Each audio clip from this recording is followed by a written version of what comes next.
Vincent Schilling, and this is Myths and Atrocities about Columbus and Columbus Day. I originally wrote this article, been shared over 100,000 times, and a lot of people have asked for the sources of this article, and I'm putting all those links in the description below.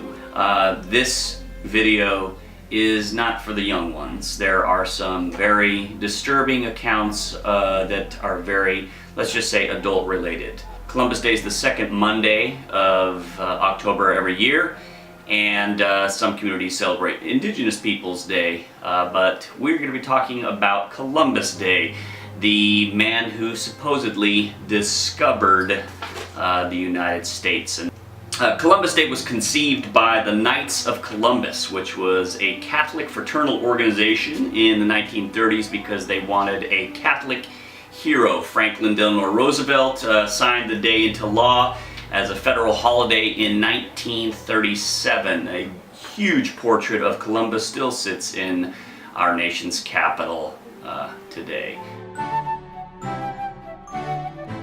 On the way, Columbus stole a sailor's reward. So after obtaining funding for his explorations to reach Asia, Columbus offered his fellow sailors that if they were to be the first ones to discover any sort of land on their journey that was funded by King Ferdinand and Queen Isabella, he would offer them a huge reward, and this amount was 10,000 maravedis, which is about $540, and at that time was about a year's salary for a sailor. When another sailor saw the land in October of 1492, Columbus retracted the reward and said, no, the last evening I saw a dim light in the west, and therefore you don't get your reward, it goes to me. So the sailor didn't get it, even though Columbus said whoever finds it first will get that reward, and Columbus essentially took it back.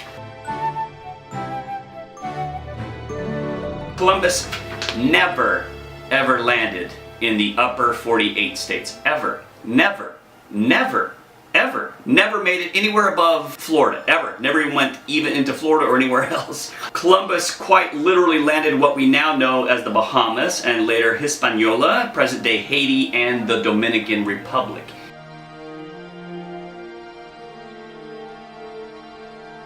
He says, "As soon as I arrived in the Indies on the first island which I found, I took some of the natives by force in order that they might learn and might give me information of whatever there is in these parts." So he just took them by force. Columbus painted a horrible picture of otherwise peaceful natives. So when Columbus first saw the native Arawaks that came to greet him and his crew with a peaceful and admiring tone, these are his words. "They brought us parrots and balls of cotton and spears and many other things. They willingly traded everything they owned. They were well built with good bodies and handsome features. They do not bear arms and do not know them. For I showed them a sword. They took it by the edge and cut themselves out of ignorance. They have no iron. Their spears are made of cane. They would make fine servants. With 50 men we could subjugate them all and make them do whatever we want."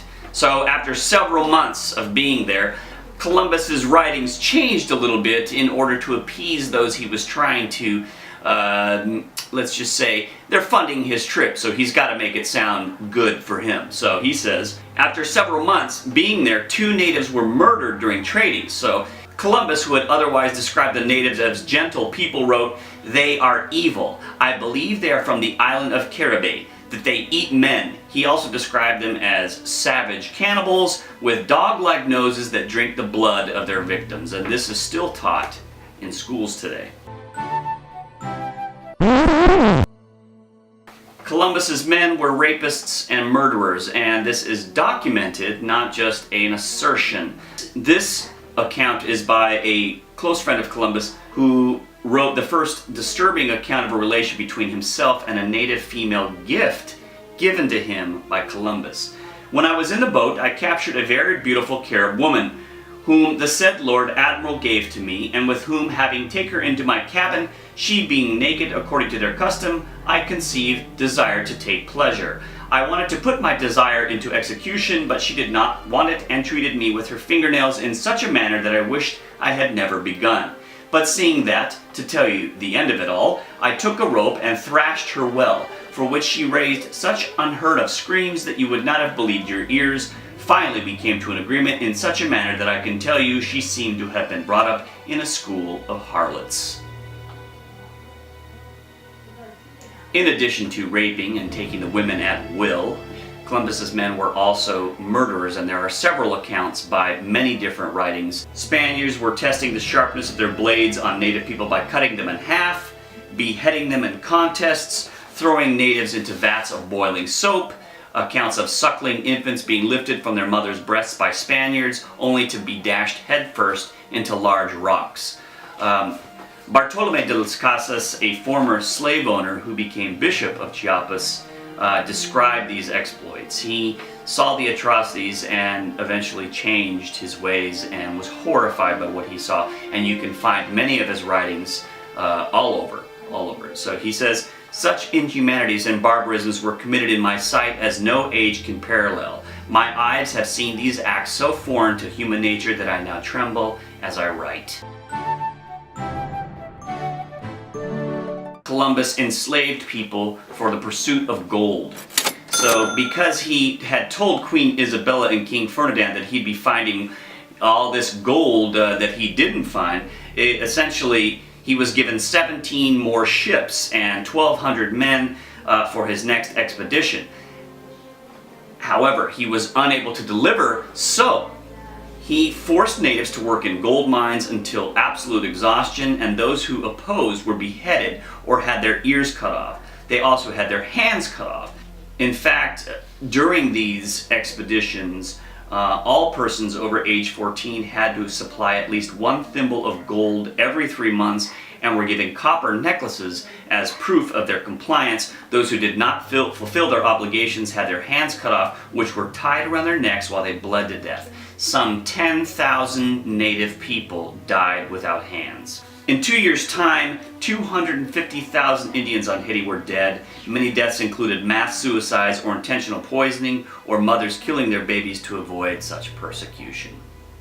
In the words of Columbus, written a few years before his death, "Gold is the most precious of all commodities. Gold constitutes treasure, and he who possesses it has all he needs in the world, as also the means of rescuing souls from purgatory and restoring them to the enjoyment of paradise." Columbus provided sex slaves to his men, young girls as a matter of fact.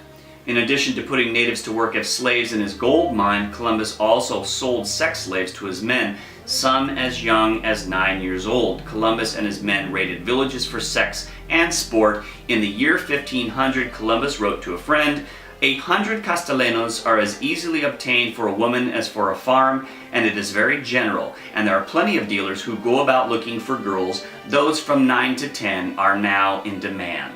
Those are Columbus's words. Columbus's men used native people as dog food.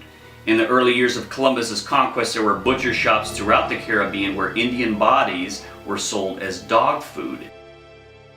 Columbus and his men actually had hunts with these war dogs, and these war dogs were covered with armor. They were a fierce match for the native people, and it was terrible. And they were fed human flesh, and there are accounts of Columbus's men tearing babies out of horrified families' arms and throwing the babies to the dogs to watch them be torn to shreds.